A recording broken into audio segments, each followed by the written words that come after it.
Good evening. We are living in a moment that demands our full attention. It's a moment where the very foundations of our republic are being tested, in ways many of us never imagined. The political commentator SE Cupp, a conservative voice who has become a prominent critic of the direction of her own party, has been sounding an alarm. It is a stark and frankly unsettling warning about what she calls an authoritarian drift in American politics. One of the most critical warning signs SE Cupp and other observers point to is the sustained attack on our democratic institutions.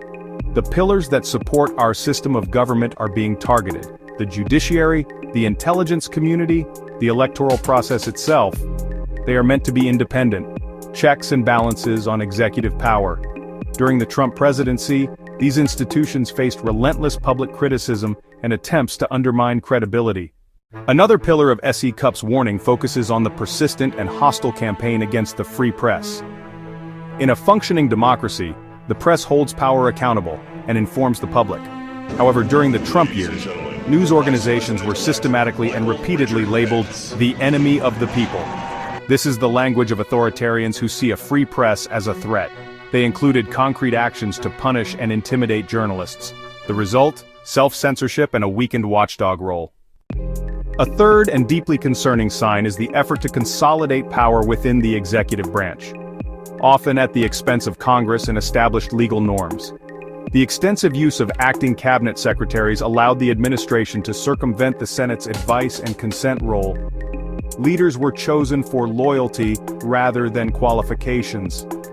The declaration of a national emergency to secure funds after Congress refused is one clear example. Critics saw this as an end run around the power of the purse.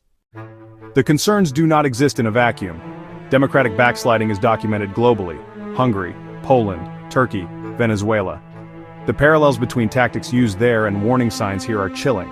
Often a democratically elected populist begins by attacking media and courts, then stacking institutions.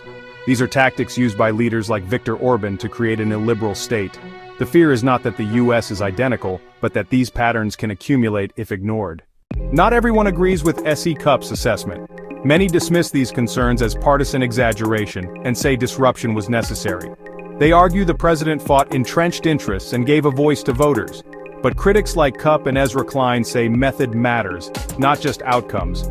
If the warnings are wrong, we live with noise. If we ignore them and they are right, the loss could be irreversible.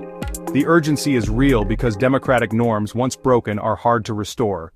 So where does this leave us on this day, August 29, 2025? It leaves us at a crossroads, facing fundamental questions about the kind of country we want to be.